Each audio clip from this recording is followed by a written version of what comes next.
News alerts. రాష్ట్ర అభ్యున్నతి కోసమే తాను సీఎం రేవంత్ రెడ్డికి మద్దతు పలుకుతూ కాంగ్రెస్ లో చేరినట్లు బాన్సువాడ ఎమ్మెల్యే మాజీ స్పీకర్ పోచారం శ్రీనివాసరెడ్డి వెల్లడించారు. కాంగ్రెస్ లో మొదలైన తన రాజకీయ ప్రస్థానం అందులోనే ముగింపునకు వచ్చిందన్నారు. ఆయన సోమవారం రాత్రి రేవంత్ రెడ్డితో ఏఐసీసీ అధ్యక్షుడు మల్లికార్జున ఖర్గే, పార్టీ అగ్రనేత రాహుల్ గాంధీని కలిసిన అనంతరం ఏఐసీసీ కార్యాలయంలో విలేకరులతో మాట్లాడారు. మంచి ఫలితాలు వారి ఆధ్వర్యంలో నాయకత్వం వస్తాయని చెప్పి నమ్మకం ఉంది. కాబట్టి వారి నాయకత్వం బలపరుస్తున్న అందరం కూడా వారు సమర్థవంతమైనటువంటి ముఖ్యమంత్రిగా పేరు తీసుకుంటా ఉన్నారు, మంచి పని చేస్తూ ఉన్నారు. వారిని మేము మనస్ఫూర్తిగా మరొకసారి నేను వయసులో పెద్దవాడిని కాబట్టి అభినందిస్తున్నాను వారిని కూడా. కాబట్టి ఈ సందర్భంలో మరొకసారి కాంగ్రెస్ పార్టీ నేను కొత్త కాదు, నేను రాజకీయ జీవితమే కాంగ్రెస్ పార్టీతో స్టార్ట్ అయింది. 1977లో నేను కాంగ్రెస్ పార్టీతోనే కండువ కప్పుకొని రాజకీయాలకు వచ్చాను. 84 వరకు కాంగ్రెస్లో ఉన్నాను. ఎన్టీ రామారావు గారు పార్టీ స్థాపించిన తర్వాత వారి పిలుపు మేరకు తెలుగుదేశం పార్టీ వెళ్ళారు. 27 సంవత్సరాలు తెలుగుదేశం పార్టీలో ఉన్నాను. 11 సంవత్సరాలు కేసీఆర్ గారి నాయకత్వంలో టీఆర్ఎస్ పార్టీ పనిచేశారు. నిన్నగాక మొన్న వారి నాయకత్వంలో తిరిగి ఏ రాజకీయ ప్రస్థానం ఎక్కడ మొదలైంది నాది, నా ముగింపు కూడా అక్కడికే వచ్చింది మన కాంగ్రెస్ పార్టీ. కాబట్టి ఈ సందర్భంలో మరొక వారిని అభినందిస్తూ మెసేజ్ తీసుకుంటాను.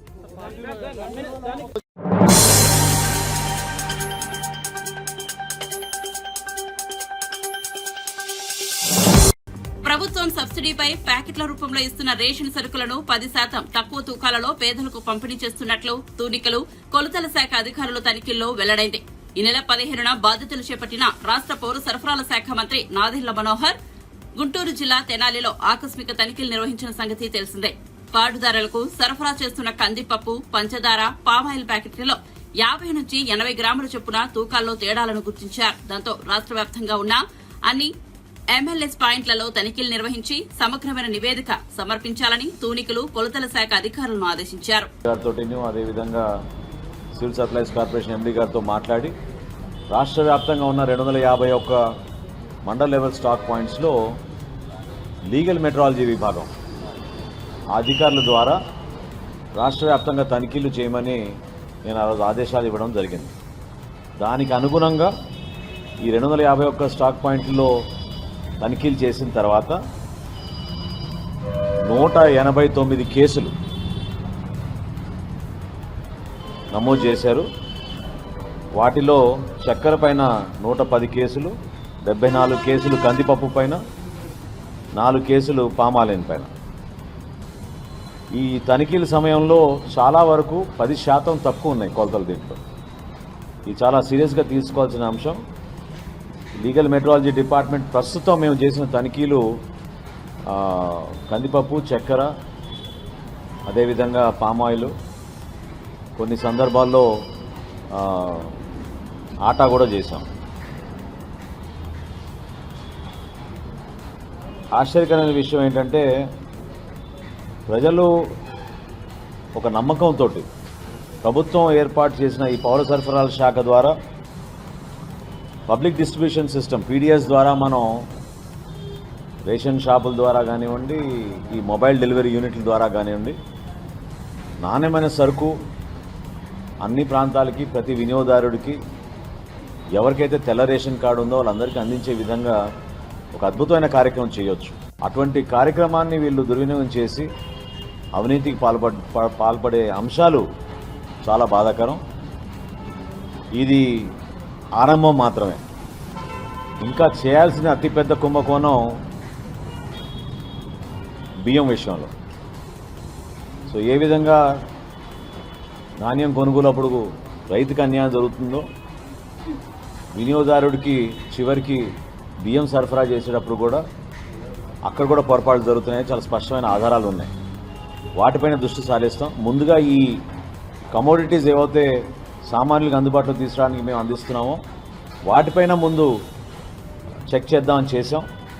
ఇక్కడనే చాలా స్పష్టంగా మాకు ఈ తేడాలు కనపడుతున్నాయి. రాబోయే రోజుల్లో విస్తృతంగా రాష్ట్ర వ్యాప్తంగా ఈ బియ్యం సరఫరా పైన, పీడిఎస్ విధానం పైన, ఈ ట్రాన్స్పోర్ట్ విధానం పైన కూడా డెఫినెట్గా అవసరమైతే విజిలెన్స్ ఎంక్వైరీ కూడా వేసే విధంగా సిద్ధమవుతున్నాం మేము డిపార్ట్మెంట్ తరఫున. లీగల్ మెట్రాలజీ విభాగం చాలా అద్భుతంగా పనిచేసి కష్టపడి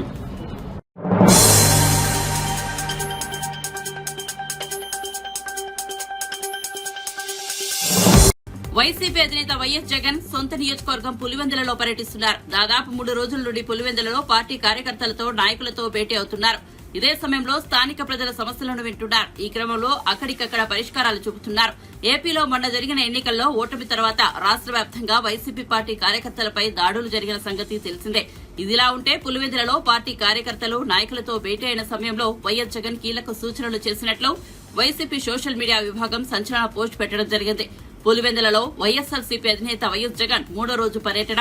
పులివెందులలోని బాఘరాపురంలో ఉన్న క్యాంపు కార్యాలయంలో కార్యకర్తలు, ప్రజలు, నేతలు, అభిమానులతో మమేకమయ్యారు. అందరినీ పేరు పేరున పలకరించి వారి కష్ట సుఖాలను తెలుసుకున్నారు. వైఎస్సార్ కాంగ్రెస్ పార్టీకి చెందిన ప్రజాప్రతినిధులు, మాజీ నేతలతో కూడా చర్చించారు. కార్యకర్తలు, నాయకులు ఎవరూ అధైర్యపడవద్దు, పార్టీ అండగా ఉంటుందని, అందరం కలిసికట్టుగా ముందుకు వెళ్లాల్సిన అవసరం ఉందని వివరించారు. రానున్న కాలంలో ప్రతి కార్యకర్తకు తనతో పాటు వైఎస్సార్ కాంగ్రెస్ పార్టీ తోడుగా ఉంటుందని వైఎస్ జగన్ భరోసానిచ్చారు.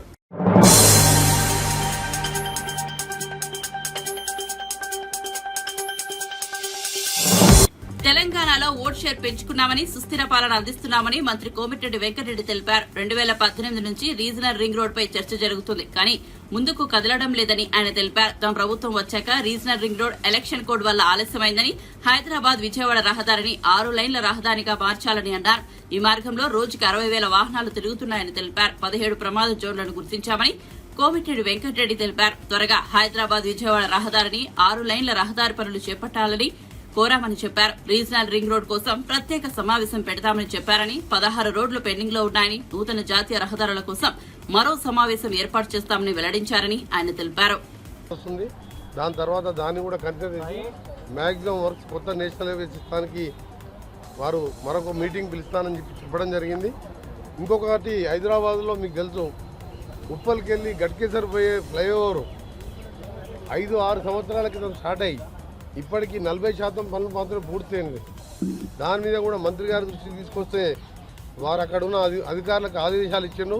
టెర్మినేట్ చేసి కొత్త టెండర్ పిలిచి వెంటనే పూర్తి చేయాలని చెప్పి మంత్రి గారు హామీ ఇవ్వడం కాదు, ఆదేశాలు ఇచ్చినందుకు మా రాష్ట్ర ప్రభుత్వం తరఫున ముఖ్యంగా ఉప్పల్ నుంచి గట్కేసర్ వరంగల్ పోయే రోడ్, అది యాదగిరిగుట్టకు పోయే రోడ్డు, లక్షలాది మంది పోయే రోడ్, అది మంత్రి గారు ఇమ్మడే స్పందించి అధికారులు ఆదేశించినందుకు మా రాష్ట్ర ప్రభుత్వం తరఫున, మా ముఖ్యమంత్రి గారి తరఫున, నా తరఫున మంత్రి గారికి ధన్యవాదాలు తెలియజేస్తున్నాం. ఇంకా కూడా మిగిలిన విషయాలన్నీ కూడా త్వరలోనే పిలిపించుకొని రివ్యూ చేసుకొని పూర్తిగా తెలంగాణకు సహకరిస్తానని చెప్పి మంత్రి గారు చెప్పడం జరిగింది. ఇప్పుడు బండి సంజయ్ గారిని ఇప్పుడు పోతున్నాను, వారిని మర్యాదపూర్వకంగా కలవడం జరుగుతుంది. రేపు కిషన్ రెడ్డి గారిని అపాయింట్మెంట్ అడిగినాం. ఆ తర్వాత భూపేందర్ యాదవ్ గారిని కూడా కొన్ని ల్యాండ్ ఎక్విజిషన్ సంబంధించి, ఫారెస్ట్ ల్యాండ్కి సంబంధించి ఇష్యూస్ ఉన్న సంగతి వారిని కూడా అపాయింట్మెంట్ అడగడం జరిగింది. దాంతోపాటు తెలంగాణ మా కాంగ్రెస్ పార్టీ ఎంపీల ప్రమాణ స్వీకార కార్యక్రమాన్ని కూడా హాజరవుతూ ఏదేమున్నా సరే తెలంగాణలో అన్ని రోడ్లని నేషనల్ హైవే నుంచి, కేంద్రం నుంచి మాకు 8 మందిల సపోర్ట్తో పాటు ఇవాళ పార్లమెంట్లో కూడా కాంగ్రెస్ బలం పెరిగింది. మీ అందరికీ తెలుసు, ఇండియా కూటమి తప్పకుండా ఎప్పటికప్పుడు గడ్కరీ గారి సంగతి కూడా మీకు తెలుసు. పాజిటివ్గా ఆలోచించే మనిషి, రాజకీయాలకు అతీతంగా, పార్టీలకు అతీతంగా ఏ ప్రభుత్వం ఉన్నా, ఏ పార్టీ అయినా, ఏ మంత్రి వచ్చినా వెంటనే స్పందించి ఆయన శాంక్షన్లు ఇచ్చే మనిషి. ఆయన హైవే మ్యాన్ ఆఫ్ ఇండియాగా గుర్తింపు పొందిన వ్యక్తి. వారిని సహకారంతో తప్పకుండా తెలంగాణలో అన్ని జాతీయ రహదారులను, ఎక్కువగా జాతీయ రహదారులు మార్చడం, హైదరాబాద్ విజయవాడని త్వరగా పూర్తి చేయడం టార్గెట్. ఆ తర్వాత రీజనల్ రింగ్ రోడ్డు, సదరన్ పార్ట్కి ఇంకా నెంబర్ ఇవ్వలేదు, నార్థన్ పార్ట్కి నెంబర్ ఇచ్చిన కొన్ని చిన్న ఇష్యూస్ ఉన్నాయి, దాన్ని కూడా సపరేట్ మీటింగ్ పెడతానని చెప్పి వారు హామీ ఇవ్వడం జరిగింది. తెలంగాణ పీసీసీ మార్పు కూడా ఉంటుందంటున్నారు. దీనికి సంబంధించి అధికారం నేను వచ్చింది అఫీషియల్ మీటింగ్లో అభివృద్ధి పనుల కోసం. అలాగే వారు మూడోసారి మళ్ళా సర్ఫేస్ ట్రాన్స్పోర్ట్ మినిస్టర్ అయిన వారిని వెంకటేశ్వర స్వామి మూర్తి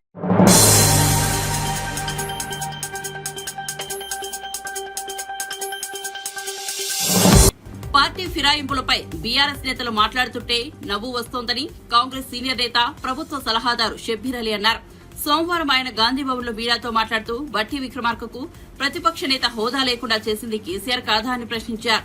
శాసన మండలిలో కూడా తన ప్రతిపక్ష నేత హోదా తొలగించలేదా అని నిలదీస్తారు. తమ పార్టీ ఎమ్మెల్యే ఎమ్మెల్సీలను బీఆర్ఎస్ లో చేర్చుకోలేదా అని దుయ్యబట్టారు. బీఆర్ఎస్ పార్టీకి పార్లమెంట్ ఎన్నికల్లో 8 సీట్లలో డిపాజిట్ పోయిందని, ఇప్పుడు అనర్హత వేటు గురించి మాట్లాడుతున్నారని షబ్బీర్ అలీ ఎద్దేవా చేశారు.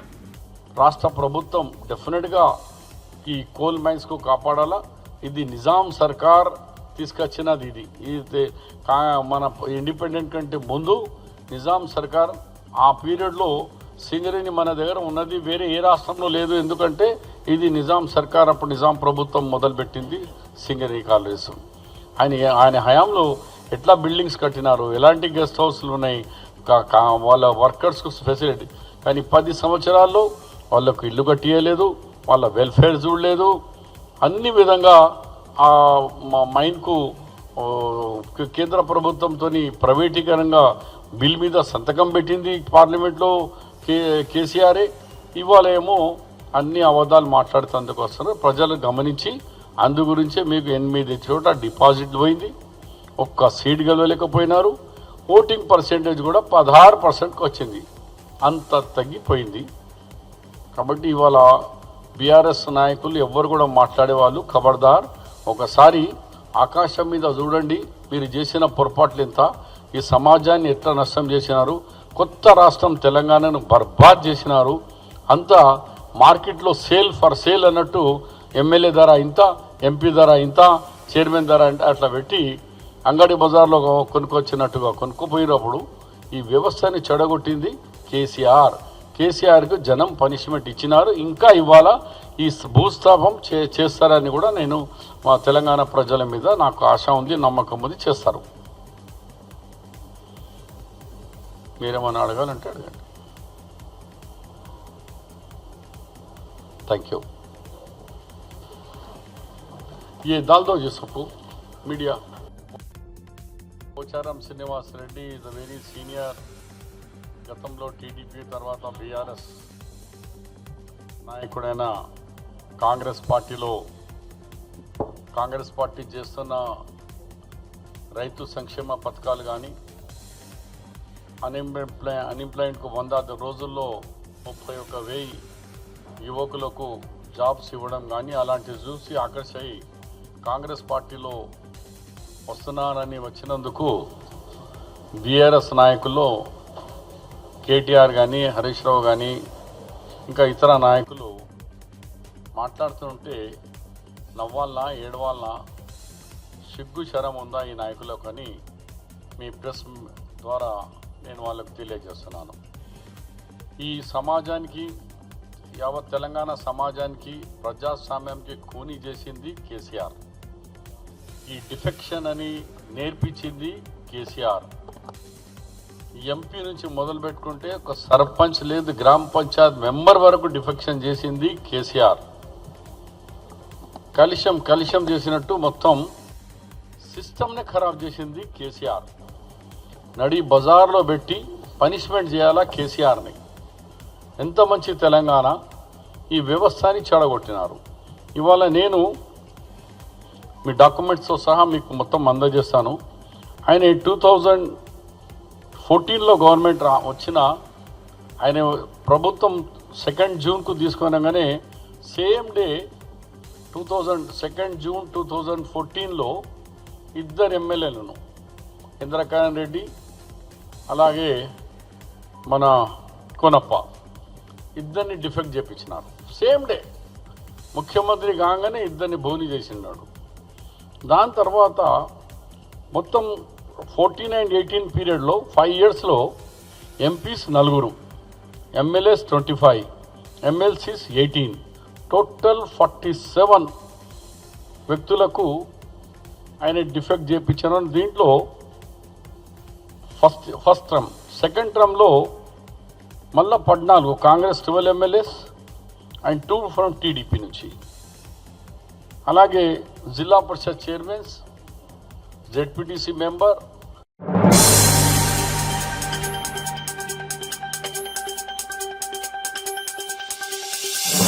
నీట్ వ్యవహారంపై సిట్టింగ్ జడ్జితో విచారణ జరిపించాలని తెలంగాణ ముఖ్యమంత్రి రేవంత్ రెడ్డి డిమాండ్ చేశారు. ఢిల్లీలో ఆయన వరుసగా కేంద్ర మంత్రులతో భేటీ అయ్యారు. మరికొందరు కేంద్ర మంత్రులను కలవనున్నారు. అనంతరం ఏఐసీసీ కార్యాలయానికి వెళ్లారు. నీట్ పరీక్ష అంశంపై మీడియా ప్రతినిధులు ఆయనను ప్రశ్నించారు. ఈ సందర్భంగా ముఖ్యమంత్రి మాట్లాడుతూ ఏ ఒక్కరిపైనో కేసు వేసి క్లోజ్ చేసేందుకు సీబీఐ దర్యాప్తునకు ఆదేశించారని విమర్శించారు. కానీ జ్యుడిషియల్ విచారణ అవసరమన్నారు. ప్రధాని మోదీ విద్యార్థులకు భరోసా ఇవ్వడం లేదన్నారు. తెలంగాణకు సైనిక్ స్కూల్ కావాలని ఇదే విషయమై తాను కేంద్ర మంత్రి రాజ్నాథ్ సింగ్ ను అడిగానన్నారు. ఆయన సానుకూలంగా స్పందించినట్లు చెప్పారు. देश में सैनिक स्कूल है केंद्र सरकार के, मगर तेलंगाना में कोई एक भी सैनिक स्कूल नहीं है। 10 साल केसीआर पूछा है नहीं, मोदी जी दिया ही नहीं। इसीलिए इस बार हम लोग राजनाथ सिंह जी से मिलकर तेलंगाना के लिए, तेलंगाना स्टूडेंट्स के लिए, विद्यार्थियों के लिए सैनिक स्कूल देने के लिए हम लोग रिप्रेजेंट किए। राजनाथ सिंह जी ने कोशिश करने के लिए वादा किया, तो इसीलिए तुरंत सैनिक स्कूल भी तेलंगाना को देने के लिए हम लोग उन राजनाथ सिंह से रिक्वेस्ट किए। और कटर जी से जो हैदराबाद डेवलपमेंट के लिए, मूसी रिवर फ्रंट के लिए एंड मेट्रो रेल के लिए and prime minister Awas Yojana में गरीब लोगों को घरों के लिए हम लोग रिप्रेजेंट किए। हमारा जितने भी पेंडिंग इश्यूज है 2 मंत्रियों से, दोनों से मिलकर तेलंगाना सरकार को, तेलंगाना जनता को जो मिलने का है वो पूरा रिप्रेजेंटेशन दे चुके हैं। आगे बजट में तेलंगाना के लिए जो फंड्स लगाना है तेलंगाना डेवलपमेंट के लिए, मैं ये याद दिलवाया। नरेंद्र मोदी जी ने बार बार 5 ट्रिलियन इकोनॉमी के बारे में बात कर रहा है। जब हिंदुस्तान के बजट, हिंदुस्तान के इकोनॉमी 5 ट्रिलियन पहुंचना है तो हिंदुस्तान में 5 मेट्रोपॉलिटन सिटीज़ हैं, दिल्ली, मुंबई, बेंगलोर, कलकत्ता, हैदराबाद। तो 5 जो मेट्रोपॉलिटन सिटी है उसमें से हैदराबाद एक है। इसीलिए मूसिर रिवर रिजुनेट करने के लिए फंड्स, और मेट्रो हैदराबाद में 1.5 करोड़ जनता है, तो मेट्रो रेल के बहुत ज़रूरत है। इसीलिए केंद्र सरकार से हम लोग ये पूरे डेवलपमेंट के लिए हम रिप्रेजेंटेशन किया। हमारे 8 एमपीओं को साथ लेकर गए, 2 राज्यसभा एमपीओं को हम साथ में लेकर गए। आगे हम लोग केंद्र सरकार से जो तेलंगाना को मिलना है उसके बारे में दरखास्त की, आगे कार्रवाई करने के लिए केंद्र सरकार ने कहा।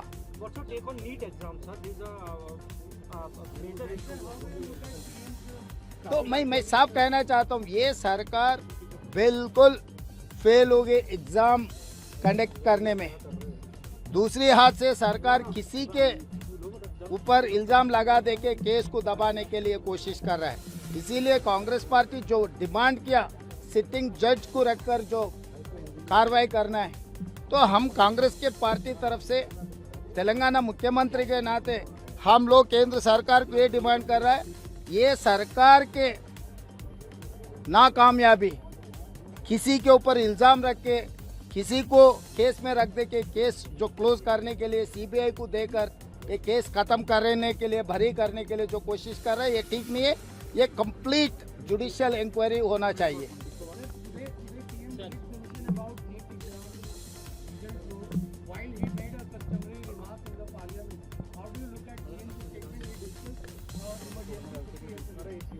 तो प्राइम मिनिस्टर जी क्या कहा मैं सुना ही नहीं। मैं एक बात साफ कहना चाहता हूँ, जब से केंद्र सरकार ने फंस जाते हैं तब प्राइम मिनिस्टर साहब ने खामोश हो जाता है, तो इससे कोई फ़ायदा नहीं है। इस बार करोड़ों लोग, करोड़ों युवता सड़क पे आ रहे हैं। तेलंगाना में हमारे यूथ कांग्रेस NSUI के हज़ारों लोग, विद्यार्थी लोग सड़क पे धरना कर रहे हैं। तो केंद्र सरकार जो कार्रवाई करना है, जो भरोसा देना है करोड़ युवता को, जो स्टूडेंट्स को जो भरोसा देना है नरेंद्र मोदी जी, वो भरोसा नहीं दे रहा है। जो मोदी जी गारंटी कहा, मैं मोदी जी से ये सवाल पूछना चाहता हूँ, आपका गारंटी कहाँ गए? नीट एग्ज़ाम कंडक्ट करने में आपका गारंटी नहीं है, तो आपका गारंटी, इसका वारंटी ख़त्म हो चुके हैं। मैं चुनाव से पहले भी यही कहा था, मोदी जी वारंटी ख़त्म हो गए, मोदी जी कुछ भी करने दो, उसका कुछ अक्सर नहीं लगने वाले। अभी भी कम से कम मोदी जी जुडिशियल इंक्वायरी डालो, सिटिंग जज को बिठा के इसके ऊपर कार्रवाई करना, और इसको जो इसमें ये करोड़ों विद्यार्थियों भविष्य जो खेला है उन लोगों को सबको उनको पनिशमेंट मिलना चाहिए। Yes, CBI inquiry is not enough.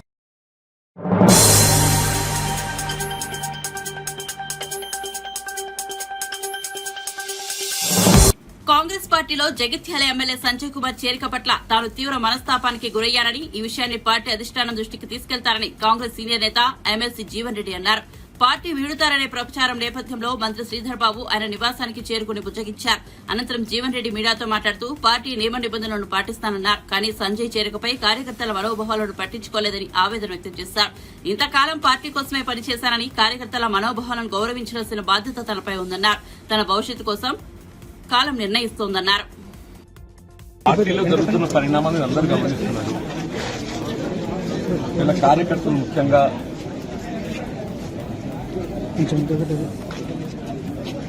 అంటే వాళ్ళు ఏ విధంగా మనస్తాపానికి గురైన వాళ్ళు ఏ విధంగా బాధ వ్యక్తం చేస్తున్నారు. కార్యకర్తలు ఏదైతుందో ఈ రెండు ఎన్నికల్లో కూడా ఆచితీర్పత పొందలేని పరిస్థితులు, కొంత వాళ్ళంతా బాధతో ఉన్నటువంటి పరిస్థితులు. ఇవాళ మరి ఇక్కడ ఇంతకాలం ఏదైతుందో ఎవరితోనైతే పోరాటం చేసినామో మరి ఆ శాసనసభ్యులు ఏదైతుందో ఏకపక్షంగా పార్టీలో చేర్చుకోవడం పట్ల కార్యకర్తలందరూ కూడా వారి యొక్క బాధ, వాస్తవంగా పార్టీ బలోపేతం అనేది ప్రధానమని చెప్పండి. అటువంటి పార్టీ బలోపేతం కొరకు అధ్యక్షులు కృషి చేసి 4 దశాబ్దాల ఈ ప్రాంతం పార్టీ పటిష్టానికి పనిచేస్తుంది, ప్రజలకు అందుబాటులో ఉండి సమస్యల పరిష్కారానికి తోడ్పడుతున్న పరిస్థితుల్లో ఇవాళ సరే శాసనసభ్యుల సంఖ్యాబలం అనే భావనే కావచ్చు, ఆలోచన ఏదైనా కానీ ఏదైతుందో ఏకపక్షంగా నిర్ణయం తీసుకోవడంతో కార్యకర్తలు తట్టుకోలేకపోతున్నారు. వారి యొక్క మరి ఆలోచన సూచనలు దానికి అనుగుణంగా భవిష్యత్తు కార్యక్రమాన్ని నిర్ణయం తీసుకొని దొరుకుతుంది. మరి భవిష్యత్తు కాలం నిర్ణయిస్తుంది. భవిష్యత్తు నిర్ణయం ఏదైతుందో కాలం నిర్ణయిస్తుంది, దానికి అనుగుణంగా ముందుకు పడుతుంది. ఇప్పుడు శ్రీధర్ తోటి మీరు మాట్లాడారు కదా, మీరు అంటే ఆయన సమ్మతించారా? విద్వత్ సంతృప్తి అనేది కాదు, జరిగిన పరిణామాలపై ఏదైతుందో చర్చించడం జరిగింది. జరిగిన పరిణామాలపై చర్చించడం జరిగింది. కానీ శాసనసభ్యులు అనేది సంఖ్యాపరంగా మరి ప్రభుత్వానికి అండగా ఉండాలనే భావనతోని మరి ఇతర పార్టీలకు చెందినటువంటి యొక్క శాసనసభ్యులు పార్టీలు చేసుకోవాలని చెప్పని తలంచవచ్చు. కానీ ఆ చేరిక అనేది ఆ ప్రాంత కార్యకర్తల యొక్క మనోభావాలను కూడా గౌరవించాల్సినటువంటి బాధ్యత పార్టీపై ఉంటుందని చెప్పని నేను భావిస్తాను. చెప్పండి, దశాబ్ద కాలం తెలంగాణ రాష్ట్రం ఏర్పడినప్పటి నుండి కూడా మరి ఈ ప్రాంతంలో కాంగ్రెస్ పార్టీ బలోపేతం కొరకు కృషి చేసినటువంటి కార్యకర్తల మనోభావాలకు భిన్నంగా కేవలం శాసనసభలో సంఖ్యాబలం అనే యొక్క భావంతో చేసుకోవడంతో వీళ్ళ కార్యకర్తలు, అభిమానులు మరి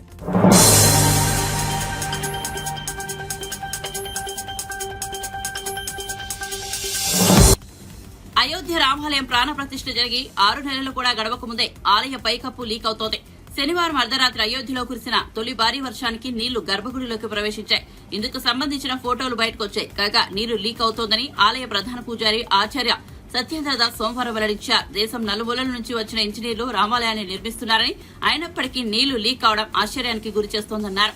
ఆలయ నిర్మాణంలో నిర్లక్ష్యంగా వ్యవహరించారని, గుడి ప్రాంగణంలోకి చేరిన నీరు బయటకు వెళ్తే మార్గం కూడా లేదని నిర్మించారని సత్యేంద్రదాస్ అన్నారు. రామ్హెల్లా ముందు పూజారి కూర్చునే చోట వీఐపీలు దర్శనం చేసుకునే స్థలంలో నీరు లీక్ అవుతోందని పేర్కొన్నారు. నీరు ఇదే విధంగా లీకేజ్ అవుతుంటే లోపల కూర్చొని పూజ చేయడం కూడా ఇబ్బందేనని ఆయన పేర్కొన్నారు. నీళ్లు ఇలా ఎందుకు లీక్ అవుతున్నాయని, అంతమంది పెద్ద ఇంజనీర్ల సమక్షంలో నిర్మించిన ఆలయంలో ఇలా జరగడమేంటని ఆయన ప్రశ్నించారు. ఈ సమస్యలను తక్షణమే పరిష్కరించాలని ఆలయ అధికారులకు విజ్ఞప్తి చేశారు. देखिए, ये बहुत आश्चर्य की बात है कि ऐसे इंजीनियर हमारे देश, पूरे देश के आकर के यहाँ बैठे हैं, राम मंदिर बना रहे हैं और 22 जनवरी को प्राण प्रतिष्ठा हो गई, लेकिन ये किसी को ज्ञान नहीं रहा कि पानी बरसेगा तो वह छत जो है वो छुएगा, ऐसा किसी को ज्ञान नहीं है। पहले भी बरसत रहा, थोड़ा बहुत बरसा तो थोड़े बहुत इतना नहीं हुआ। जब अब की वर्षा हुई, जितना पानी गिरा अंदर में, वो बहुत ही आश्चर्यजनक रहा।